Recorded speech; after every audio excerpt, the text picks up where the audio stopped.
Hello friends. कैसे हैं आप सब? उम्मीद करता हूँ बहुत अच्छे होंगे। आज जो हम देखने वाले हैं बिहार के इतिहास को।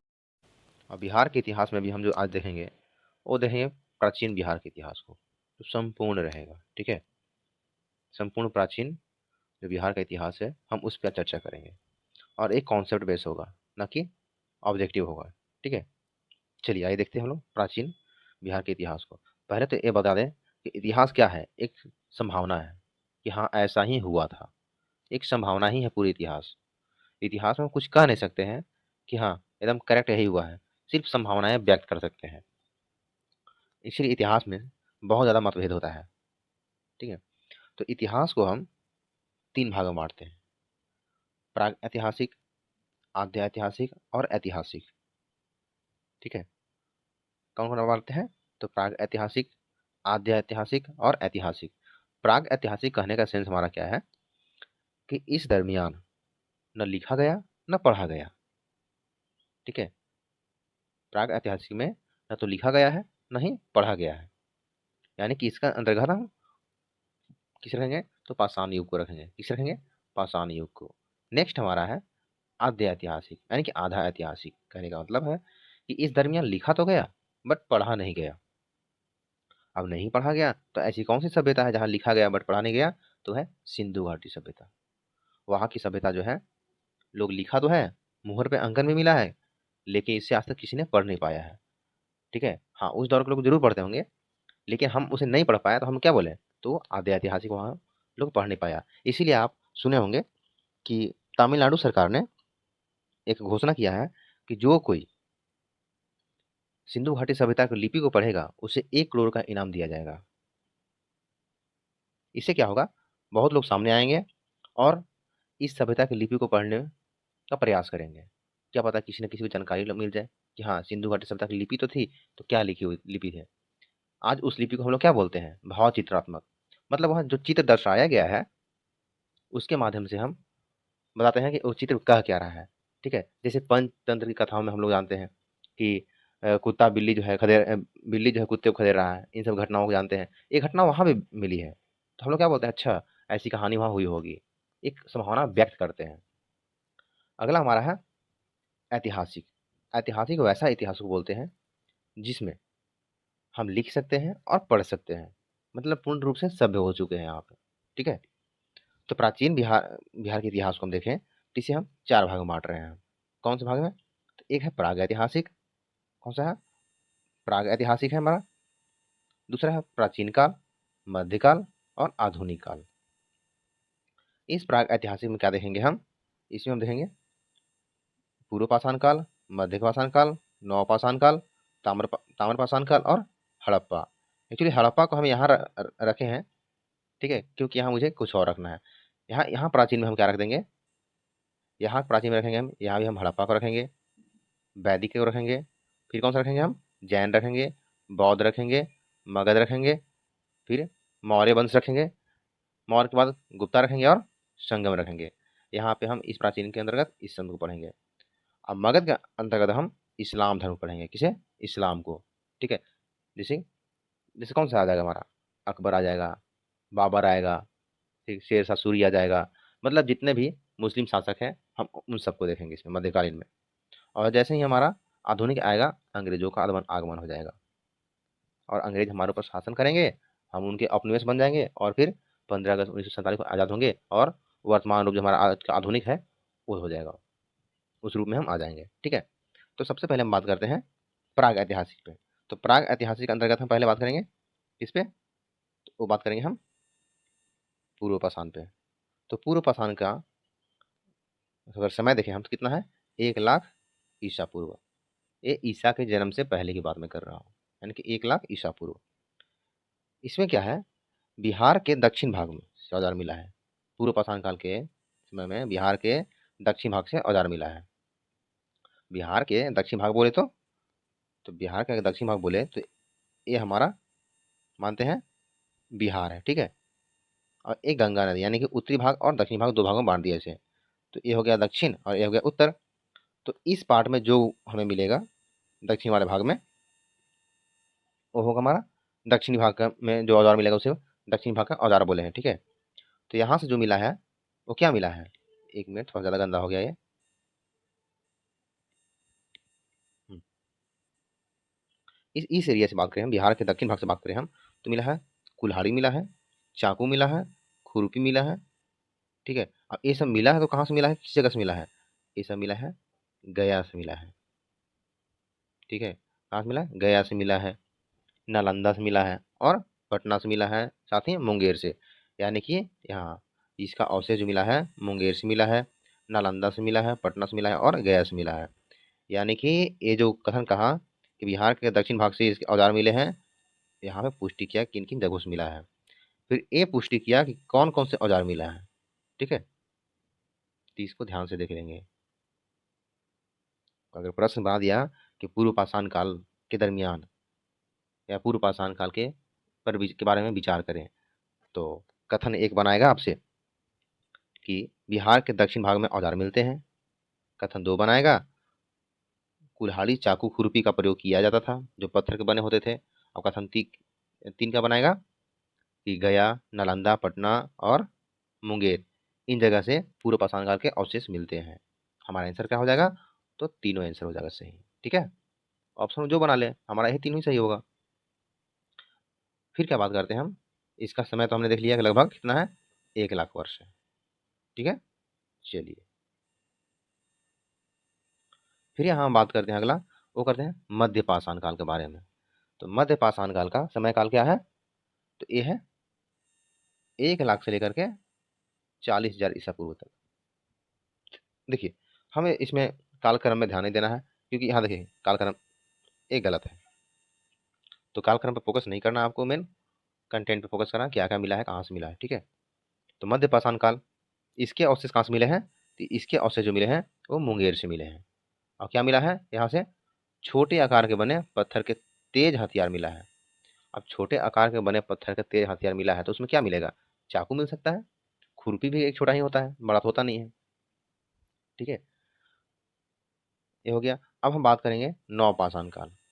नवपाषाण काल की हम बात करें तो इसके अवशेष उत्तर बिहार के चिरांद, कहाँ से मिला है, उत्तर बिहार के चिरांद किस जिला में है, तो सारण जिला में है।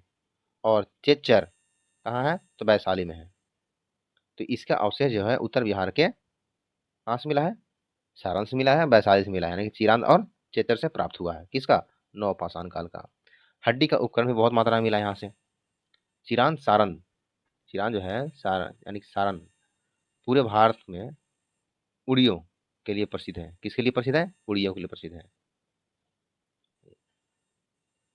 आगे हम देखें तो अगला क्या है हमारा, ताम्रपाषाण काल, ठीक है। क्या हमारा, ताम्रपाषाण काल, यानी कि ताम्रपाषाण काल के जो अवशेष प्राप्त करें हम, तो चिरांद यानी सारण से, चेचर यानी वैशाली से, ठीक है।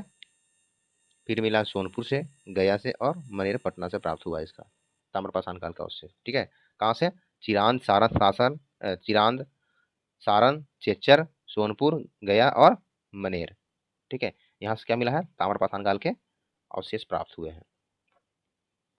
चिरांद, अंतिचक व ओरियम यानी कि भागलपुर, अंतिचक और ओरियम किसको बोलते हैं, भागलपुर बोलते हैं।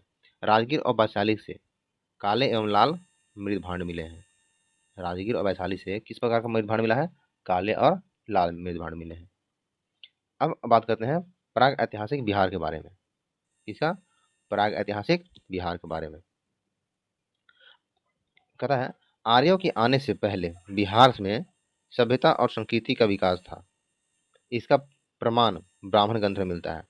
अब बात करें हम तो बिहार में आर्यों के, बिहार में बिहार की चर्चा जो है कहाँ मिलती है, तो ब्राह्मण ग्रंथ में मिलती है। कहाँ मिलती है, ब्राह्मण ग्रंथ में मिलती है। ऋग्वेद में बिहार क्षेत्र के लिए कीकट एवं व्रत शब्द का प्रयोग किया गया है।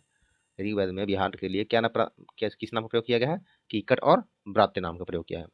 वायु पुराण के अनुसार गया असुरों का राजा, जो गया जो है असुरों का राजा था, ठीक है, जिसके नाम पे गया पड़ा है।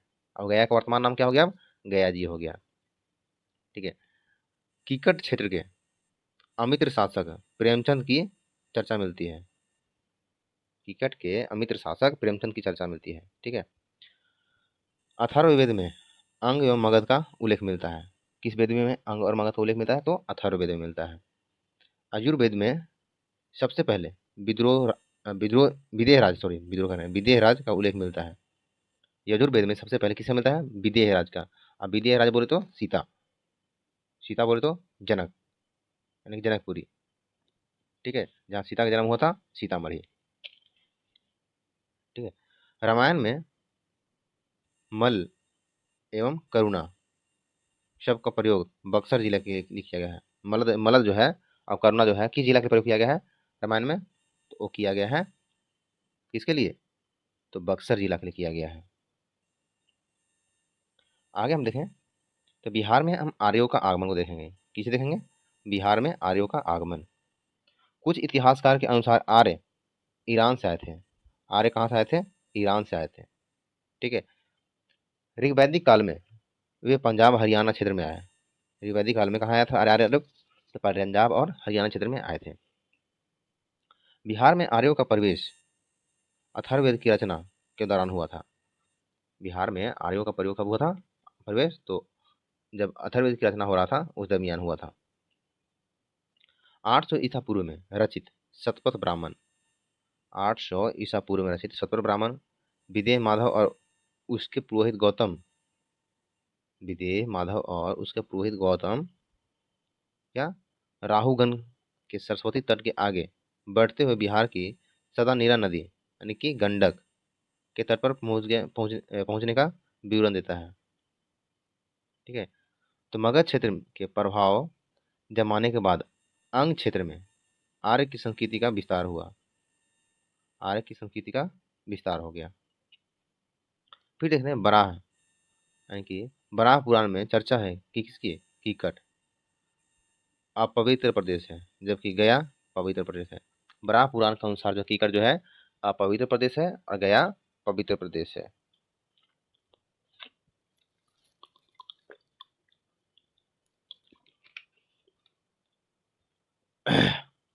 आगे बात करें हम तो यह 6ठी शताब्दी ईसा पूर्व में प्रमुख जनपद एवं बिहार। अब हम बात करते हैं महाजनपद की बात करते हैं। 6ठी शताब्दी में जो जनपद है हम उसकी बात करते हैं। ठीक है। तो उसमें 16 जनपद हुआ। तो बौद्ध धर्म के अनुसार भगवती सूत्र, ठीक है, और जैन धर्म के अनुसार किसमें मिला था? तो बौद्ध धर्म के अनुसार कहाँ मिलता है? अंगुत्तर निकाय। और जैन धर्म के अनुसार भगवती सूत्र में। किसका? तो 16 महाजनपद का उल्लेख मिलता है। किसमें? बौद्ध धर्म अंगुत्तर निकाय, जैन धर्म भगवती सूत्र में 16 महाजनपद का उल्लेख मिलता है। ठीक है। तो यहाँ है 16 महाजनपदों और 10 गणराज्यों की चर्चा बौद्ध ग्रंथ अंगुत्तर निकाय, ठीक है, और जैन ग्रंथ कौन सा? भगवती सूत्र में। 3 शक्तिशाली महाजनपद बिहार में थी। 3 ही जो है बिहार में था। कौन? वज्जी था, अंग था और मगध। ये 3 ही महाजनपद 16 में से था जो बिहार में था, और ये तीनों बहुत ताकतवर और शक्तिशाली था। सबसे पहले बात करेंगे हम वज्जी के बारे में। किसके बारे में बात करेंगे? वज्जी के बारे में। वज्जी महाजनपद 8 राज्यों का संघ था। वज्जी तो था क्या था? 8 राज्यों का संघ था, जिसमें कुंडग्राम, कुंडग्राम के ज्ञात्रिक, वैशाली के लिच्छवी और मिथिला के विदेह ये शामिल था।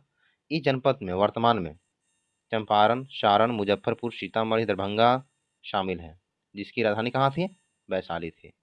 अगर वज्जी की बात करें, वज्जी संघ की बात करें हम, तो इसमें वर्तमान में चंपारण, सारण, मुजफ्फरपुर, सीतामढ़ी, दरभंगा ये सब शामिल है। ठीक है। 6ठी शताब्दी ईसा पूर्व का सबसे बड़ा एवं शक्तिशाली गणराज्य कौन था? तो वैशाली था। लिच्छवी वज्जी संघ में सर्वप्रमुख था। ठीक है। लिच्छवी जो है वज्जी संघ में क्या था? सर्वप्रमुख था। लिच्छवी गणराज्य का वर्णन पाली धर्म ग्रंथ एवं जैन साहित्य में मिलता है। किसका कहाँ मिलता है? पाली धर्म ग्रंथ में मिलता है और जैन साहित्य में मिलता है। विद्वानों का मत लिच्छवी के बारे में है। कुछ विद्वान हैं जो लिच्छवी के बारे में जो कुछ कहते हैं उनका मत दिया हुआ है। ठीक है। चलिए, मनु के अनुसार लिच्छवी क्षेत्रीय थे। मनु के अनुसार लिच्छवी जो है वो क्या थे? क्षेत्रीय थे। B.A. स्मिथ ने कहा था कि लिच्छवी लोग तिब्बत क्षेत्र से आए थे। किसने कहा था? तो B.A. स्मिथ ने कहा था कि लिच्छवी लोग तिब्बत से आए थे। फिर है रॉकहिल के अनुसार शाक्य एवं लिच्छवी वंश वंश का एक ही जाति तथा दो शाखाएं थी। आगे है वैशाली गणराज्य की सीमा वैशाली एवं मुजफ्फरपुर से लगती है। आगे है लक्ष्मी गणराज्य की स्थापना सूर्य वंश का संस्थापक इक्ष्वाकु के पुत्र विशाल ने की थी। फिर है महात्मा बुद्ध का संबंध शाक्य कुल से था, वही महावीर का संबंध जो था लिच्छवी कुल से था। महात्मा बुद्ध का संबंध किससे था? शाक्य कुल से था। और महर्षि जैन में जो है महावीर, इनका संबंध किससे था? तो लिच्छवी से था। लिच्छवी के राजा चेटक ने अपनी पुत्री चेलना का विवाह मगध नरेश बिंबिसार के साथ किया था। ठीक है, चलिए। महावीर जैन की माता त्रिशला और चेटक की बहन थी। त्रिशला कौन थी? तो चेटक की बहन थी। लिच्छवियों के साथ गुप्त वंश का वैज्ञानिक संबंध स्थापित हुआ। लिच्छवियों के साथ गुप्त वंश का वैज्ञानिक संबंध स्थापित हुआ। गुप्त शासक चंद्रगुप्त प्रथम ने लिच्छवी राजकुमारी कुमार देवी से क्या किया था? तो कुमार देवी से ब्याह किया था। कौन क्या था? तो गुप्त शासक चंद्रगुप्त प्रथम। ठीक है, किसने किया था? चंद्रगुप्त प्रथम जो था लिच्छवी राजकुमारी कुमार देवी से ब्याह किया था ताकि अपने समाज का विस्तार किया जा सके। आगे है लिच्छवियों ने बुद्ध के निवास के लिए महावन में प्रसिद्ध कट्टागार साला। ठीक है, कौन है? तो कट्टागार साला। आगे हम बात करेंगे अंग की बात करते हैं। किसकी बात करते हैं? अंग की। भागलपुर तथा मुंगेर अंग महाजनपद में आते हैं। कौन? भागलपुर और मुंगेर अंग महाजनपद में आता है।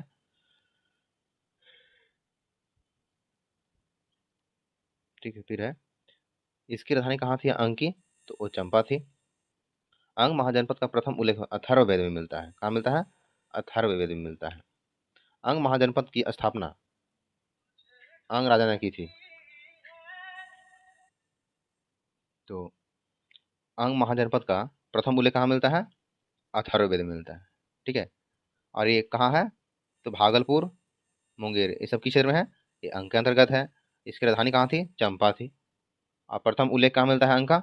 वो अथर्ववेद में मिलता है। आगे है अंग का राजा दधिवाह के पुत्री चंदना महावीर धर्म क्या महावीर यानी कि महावीर स्वामी का यानी कि जैन धर्म स्वीकार करने वाली प्रथम महिला थी। कौन थी? चंदना। ठीक है, तो अंग महाजनपद की स्थापना अंग राजा ने की थी। किसने की थी? अंग राजा ने की थी। पुराणों तथा महाभारत में चंपा का पुराना नाम क्या है? मालिनी है। चंपा का पुराना नाम क्या है? मालिनी है। इस नगर के वास्तुकार महागोविंद थे। किसका? अंग महाजनपद के वास्तुकार कौन थे? तो महागोविंद थे। ठीक है, कौन थे? महागोविंद थे। और अंग महाजनपद का की राजधानी जो चंपा थी, चंपा का पुराना नाम क्या था? तो मालिनी था।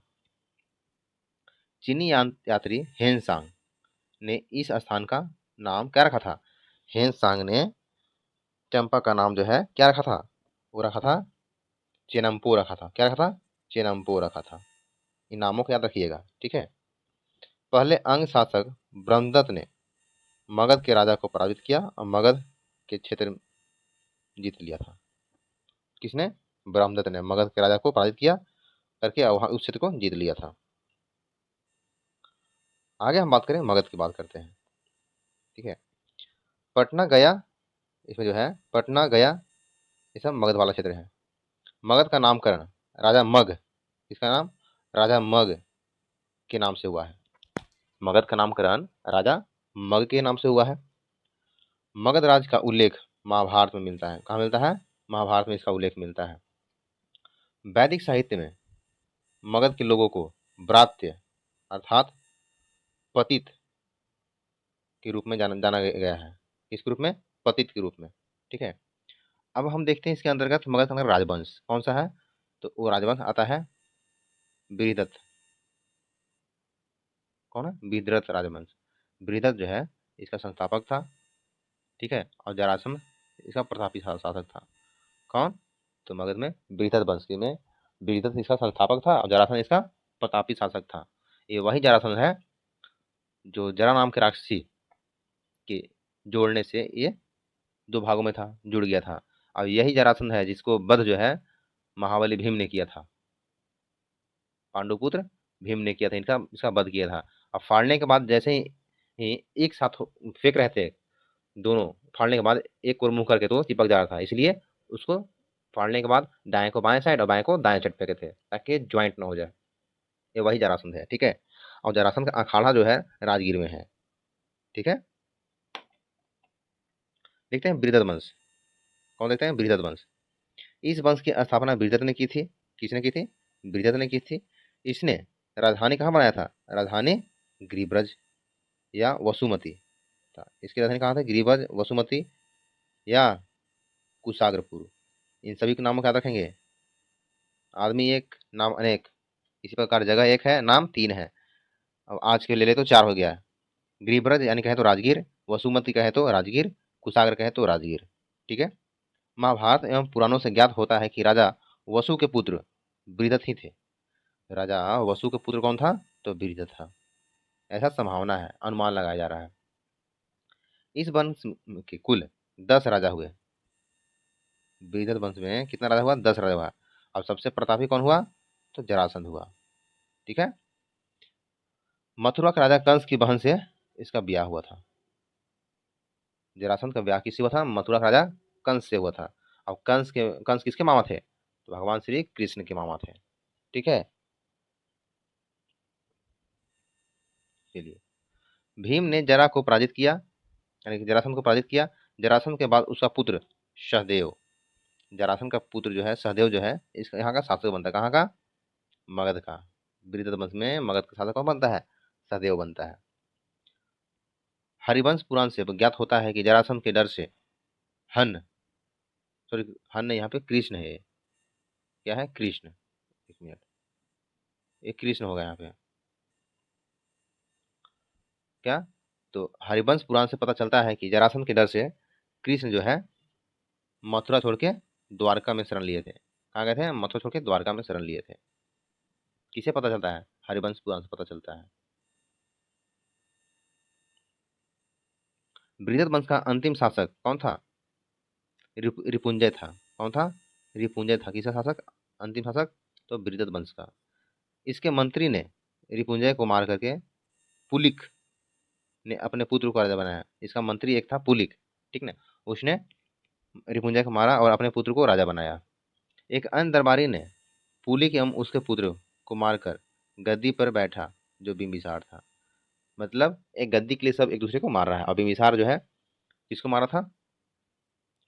तो रिपुंजय को मारा। रिपुंजय कौन मारा था? तो पुलिक मारा। पुलिक को किसने मारा? तो बिंबिसार ने मारा। अब बिंबिसार कौन मारेगा? वो मारेगा अजात शत्रु। अजात शत्रु कौन मारेगा? उदयन मारेगा। ओके, चलिए अब बात करते हैं हम अगला। बिंबिसार ने हरे वंश की स्थापना किया था, ठीक है। ये हो गया। तो हरे वंश की स्थापना करें। अगला वंश कौन आ गया हमारा? हरे वंश आ गया। और हरे वंश की स्थापना किसने किया? तो बिंबिसार ने किया। कब किया? यहाँ से डेट महत्वपूर्ण होता है। कब किया हरे वंश की स्थापना? तो किया 544 से 992 ईसा पूर्व। कब किया? 544 से 992 ईसा पूर्व। अजात शत्रु 492 से 460 ईसा पूर्व। और उदयन 460 से 444 और नागदर्शक आगे।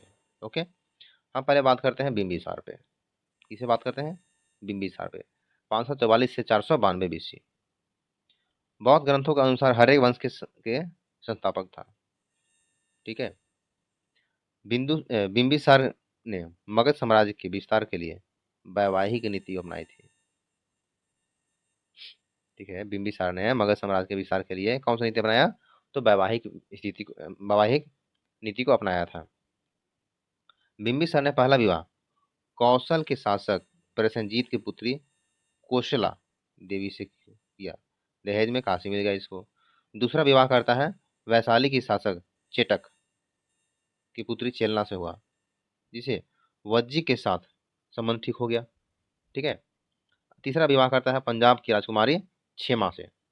पंजाब की राजकुमारी क्षेमा से विवाह करता है, इससे उत्तर पश्चिमी सीमा सुरक्षित हो गया। ठीक है। देखिए किस तरह का ये दूरदर्शी शासक था।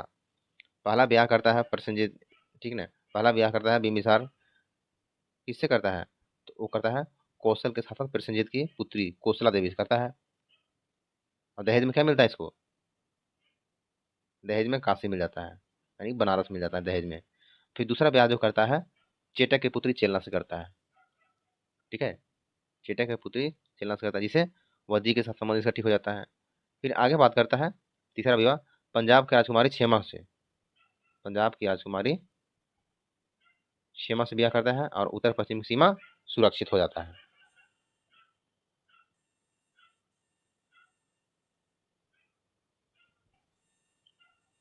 इसी में है आगे। ठीक है। हम देख रहे हैं अभी हर एक वंश देख रहे हैं। ठीक है। तो वो 3 शादी किया। अगला जो है अवंती राजा कौन है, चंद्रप्रभोत। जब बीमार पड़े तब जीवक को कहाँ भेजा गया, उज्जैन भेजा गया। यानी कि उज्जैन किसके शासनकाल में था, तो बिंबिसार के दरबार में क्या था, तो राजवैद्य था। भारत के इतिहास में सर्वप्रथम बिंबिसार ने अस्थायी सेना रखा, इसी कारण से इसे सेनीय कहा गया है।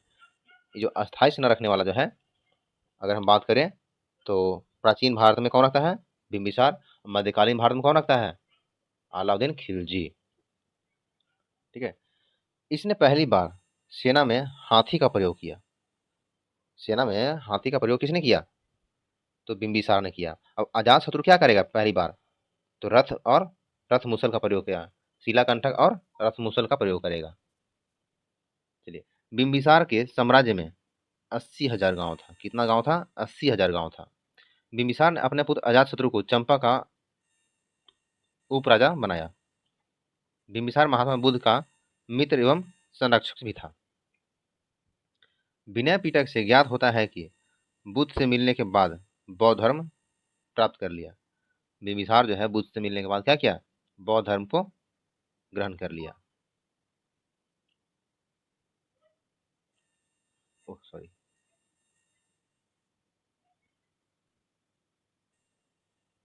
आगे हम देखते हैं चरक चिकित्सक थे। ठीक है। कौन, चरक जो है एक चिकित्सक है, जिन्होंने चरक संहिता नामक ग्रंथ लिखा है। किसने लिखा है, चरक एक चिकित्सक था। ये भी कहाँ था, तो बिंबिसार के समकालीन था। एक तो जीवक हो गया, दूसरा चरक हो गया। ठीक है। जिसने चरक ने चरक संहिता लिखा है। बिंबिसार ने अपने बड़े पुत्र दर्शक को उत्तराधिकारी घोषित किया। जैन ग्रंथों से पता चलता है कि उसका पुत्र अजातशत्रु ने बंदी बनाकर जेल में मार डाला, जहां जेल में डाल दिया और वहां आत्महत्या कर ली उसने। विनय पिटक के अनुसार बुद्ध ने चचेरे भाई देवदत्त के भड़काने पर अजातशत्रु ने अपने पिता पर भीषण यातनाएं की। एक जगह बताता है, जैन ग्रंथ बताता है कि अजातशत्रु ने अपने पिता को जेल में डाल करके उसे आत्महत्या करने पर मजबूर किया। फिर विनय पिटक जो बोलता है बौद्ध धर्म का, वो कहता है अजातशत्रु ने अपने पिता पर बहुत यातना किया। ठीक है। यहाँ अजातशत्रु को बौद्ध धर्म में पितृहंता माना गया है, लेकिन जैन धर्म में इसे जैन धर्म इसे सहमत नहीं है। जैन धर्म इस बात को नहीं मानता है। ठीक है। चलिए देखते हैं आगे। आगे है अजातशत्रु। ठीक है। हमने देखा बिंबिसार, देखा बिंबिसार का पुत्र कौन हुआ, अजातशत्रु। ठीक है। पहले हमने देखा बृहदत्त, बृहदत्त से कौन हुआ, बिंबिसार, बिंबिसार से अजातशत्रु। ठीक है। और इस वंश को क्या बोला जा रहा है, पितृहंता वंश बोला जा रहा है, क्योंकि अपने पिता को मारकर ही लोग शासक बन रहा है।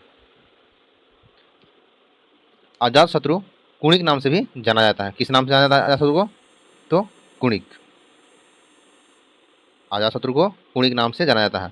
अजातशत्रु के माता का नाम क्या है, कोसला देवी थी। माता कौन थी, कोसला देवी, जिनकी मृत्यु जो है पति के शोक में हो गई थी। इनके पति को किसने मारा था, बिंबिसार को, तो मारा था अजातशत्रु ने। प्रसेनजीत अजातशत्रु के मामा थे। ठीक है। इन्होंने काशी का पर पुनः क्या किया, अधिकार कर लिया। जब देखा प्रसेनजीत कि हमारे बहनोई यानी कि जीजा यानी कि बिंबिसार ने अपने पिता की हत्या कर दी, इसके पश्चात इसकी बहन शोक की वजह से मृत्यु को प्राप्त हो गई, तो प्रसेनजीत ने पुनः अपने क्षेत्र को क्या कर लिया, काशी को जो उसको दहेज में दिया था उसे अपने अधिकार क्षेत्र में ले लिया। ठीक है। मगध और कौशल के बीच एक युद्ध चला। ठीक है। इसी युद्ध में क्या करता है ये, रथ और मुसल का उपयोग करता है। ठीक है। तो मगध और कौशल के बीच युद्ध को समाप्त करने के लिए अजात शत्रु ने प्रसेनजीत की बेटी यानी कि वजीरा और काशी को पुनः मिला लिया। अब इसने क्या किया, क्या कर लिया, वजीरा से शादी कर। ये वजीरा कौन थी, जिसकी ममेरी बहन हो गई। मतलब इसने कौशल को प्राप्त करने के लिए अपनी बहन से ही क्या किया, शादी कर लिया, जो कि ममेरी बहन थी, कौन, वजीरा थी। दूसरा युद्ध वज्जित संघ के साथ हुआ, जिसमें मंत्री कौन था, वस्त्रकार की सहायता से वज्जित संघ को फूट डाला और फिर वैशाली को जीत लिया। क्या किया, वज्जित संघ में फूट डलवा दिया और वैशाली को ये जीत लिया। प्रथम बहुसंगीति का आयोजन कहाँ हुआ था, तो हुआ था राजगिरी के, ठीक है, सप्तपर्णी गुफा में। कहाँ हुआ था, राजगिर के सप्तपर्णी गुफा में हुआ था। अब तो ये कब हुआ था, तो ये हुआ था 483 बीसी में हुआ था। ठीक है। 487 बीसी में बुद्ध के महापरिनिर्वाण के बाद राजगीर में क्या हुआ, स्तूप बनवाया गया। कब, 487 में। 483 में बौद्ध संगीत ही होता है, 487 में क्या होता है, स्तूप बनवाया जाता है। ठीक है। आगे बात करते हैं हम, तो उदयन को देखते हैं। अगला शासक कौन बनेगा हमारा, उदयन। ठीक है। अब उदयन को देखें। अजात शत्रु के बाद उसका पुत्र उदयन यानी कि उदयभद्र मगध का राजा बना। कौन बना, उदयभद्र यानी उदयन मगध का राजा बना। जैन ग्रंथ में उदयन की माता का नाम क्या था, पद्मावती था। ये मध्यकालीन भारत वाली रतन सेन की पद्मावती नहीं है। ठीक है। जैन ग्रंथ में उदयन की माता का नाम क्या था, पद्मावती, यानी पद्मावती यानी अजात शत्रु की पत्नी हो गई। कौन हो गई, पत्नी हो गई। बौद्ध ग्रंथ पितृहंता कहा, जबकि जैन ग्रंथ पितृभक्त कहा इसे। ठीक है। बौद्ध ग्रंथ इसको क्या कहा है, जबकि बौद्ध ग्रंथ बौद्धों को संरक्षण कौन दे रहा है, तो ये मगध साम्राज्य जो है बौद्धों को अब तक क्या संरक्षण दे रहा है, जबकि जैन को संरक्षण नहीं दे रहा है। और जिसको संरक्षण दे रहा है वो इसको क्या कर रहा है, आलोचना कर रहा है। और जो संरक्षण नहीं दे रहा है उसका सपोर्ट कर रहा है। जैसे बौद्ध ग्रंथ में, बौद्ध ग्रंथ क्या इसको बोला, पितृहंता बोला, लेकिन जैन क्या बोला, इसको पितृभक्त बोला है। उदयन अजात शत्रु के समय चंपा का क्या था, राजपाल था। जब उदयन शासक था उस समय ये चंपा का क्या था, राजपाल था। उदय ने मगध की राजधानी राजगीर से बदलकर पाटलिपुत्रा बनाया। तो यहाँ राजधानी चेंज हुआ, तो उदय ने क्या राजधानी बनाया, कहा, ये पाटलिपुत्रा बनाया। कहाँ से, राजगीर से। उदयन जैन मतावलंबी था, यानी कि मतायन भी था, जैन मत को मानने वाला था। किसी जैन गुरु का उपदेश सुन सुन रहा था, तभी अवंती नरेश गुप्तचर ने चाकू मारकर इसकी हत्या कर दी। ये जैन को मानता था लेकिन संरक्षण दे रहा था बौद्ध को। लेकिन उसी समय एक अवंती नरेश, जो अवंती का राजा था, वो चुप्पे से चाकू मार दिया, उसकी हत्या कर दी। कौन मारा, तो अवंती नरेश का एक कोई गुप्तचर था जो इसको चाकू मारा और हत्या कर दिया। पाटलिपुत्र को कुसुमपुर के नाम से जाना जाता है। पाटलिपुत्र को कुसुमपुर के नाम से जाना जाता था। ठीक है। चलिए आगे देखते हैं। उदयन के उत्तराधिकारी, उदयन के उत्तराधिकारी के बारे में देखते हैं।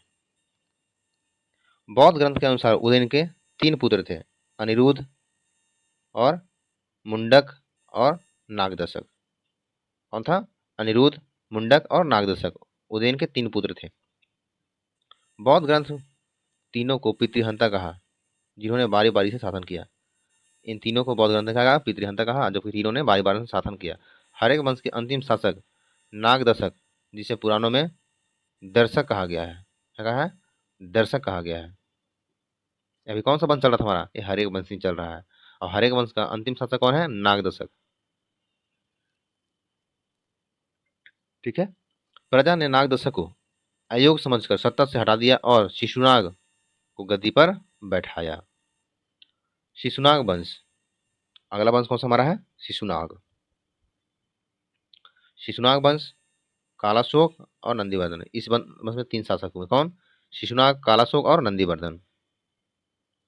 तो हम पहले देखेंगे, हम कौन सा? पहले हम शिशुनाग को देखेंगे। ठीक है, शिशुनाग को देखेंगे। शिशुनाग राजा बनने से पहले काशी क्या था? गवर्नर था। काशी का गवर्नर था। 412 में मगध की 2 राजधानी थी। 412 में मगध की 2 राजधानी थी। एक राजनीतिक थी और एक क्या था? एक धार्मिक होगा। तो ये राजधानी कौन कौन सा था? एक था ग्रीव्रज था और दूसरा वैशाली था। अवंती को, यानी कि अवंती राज को जीतकर मगध में किसने मिलाया था? तो शिशुनाग ने मिलाया था।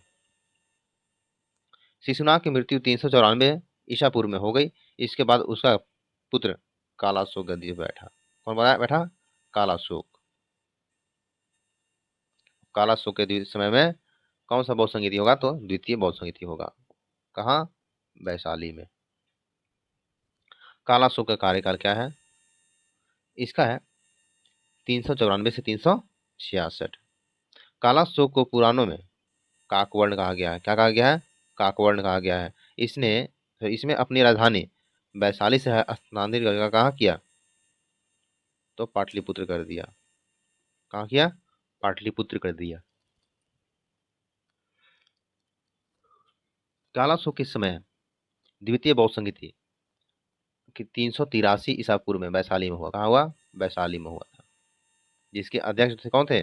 शवकामी थे। अध्यक्ष शवकामी थे। वानभट्ट के हर्षचरित्र से पता चलता है कि कालाशोक की हत्या किसी व्यक्ति ने गले में छुरा घोंपकर कर दी थी। वह व्यक्ति कौन था? महापद्मनंद था। कौन था? महापद्मनंद था। कालाशोक के 10 पुत्रों ने मगध पर 22 वर्षों तक शासन किया।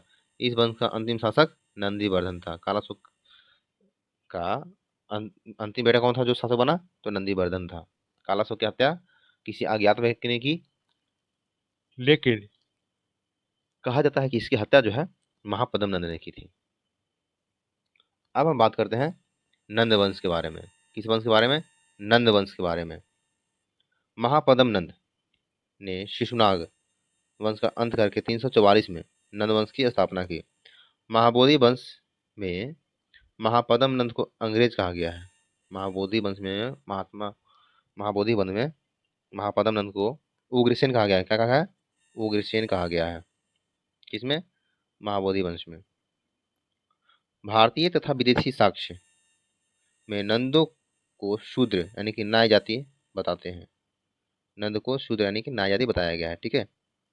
पुराणों के अनुसार महापद्मनंद शिशुनाग वंश के अंतिम राजा नंदीवर्धन की शूद्र स्त्री के गर्भ से पैदा हुआ था। किससे हुआ था? तो महापद्मनंद शिशुनाग वंश के अंतिम राजा नंदीवर्धन की शूद्र स्त्री के गर्भ से पैदा हुआ था। कौन?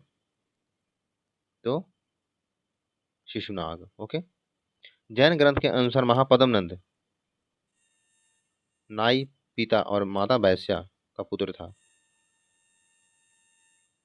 आगे हम है महापद्मनंद का सबसे प्रमुख अभियान कलिंग विजेता था, जिसमें वह जीन की मूर्ति उठा लाया था। जिसमें वह जीन की मूर्ति उठा लाया था। अब इसमें हम आगे देखते हैं। हाथी गुफा अभिलेख में महापद्मनंद द्वारा कलिंग में एक नहर निर्माण करवाया गया है। ठीक है। महापद्मनंद द्वारा कलिंग में एक नहर निर्माण करवाया गया है। पुराणों के अनुसार ब्राह्मणों एवं क्षत्रियों का विनाश होने के कारण अखिल छत्रकारी या सर्व छत्रांग कहा जाता है इसको। किसको? तो महापद्मनंद को क्या कहता है? छत्रकारी और सर्व छत्रांग कहा जाता है। भारतीय इतिहास में प्रथम शासक माना जाता है इसे। महापद्मनंद को कली का अंश तथा परशुराम का अवतार बताया गया है। मगध साम्राज्य का मगध साम्राज्य का पहला शासक जिसने विंध्य पर्वत के दक्षिण में विजय पताका लहराया था, ठीक है, वो था महापद्मनंद। आगे है घनानंद। महापद्मनंद का पुत्र हुआ घनानंद, जो नंद वंश का अंतिम शासक हैं। महापद्म नंद ने शिशुनाग वंश का अंत कर 344 में नंद वंश की स्थापना की। नंद वंश के सैन्य बल विशेषकर हस्ती सेना के कारण ही सिकंदर के सैनिक ब्यास नदी तक पार करने से मतलब डरता था। यहाँ तक कि इसके पास इतना सेना था कि सिकंदर के सैनिकों को पता चला कि इसके पास बहुत सी सेना है, ठीक है, तो डर से इसके सैनिक जो है नदी पार नहीं करते। चाणक्य की मदद से चंद्रगुप्त मौर्य ने धनान की हत्या कर दी। नंद वंश नंद शासक जैन धर्म को मानता था। किसको मानता था? जैन धर्म को। नंद वंश का समय मगध की राजधानी राजगिरी था, ठीक है। और पाणिनि कौन थे? तो महापद्म नंद के मित्र थे। कौन थे? महापद्म नंद के मित्र थे। अब अगला जो हमारा वंश आता है वो आता है मौर्य वंश, ठीक है। कौन आता है? मौर्य वंश।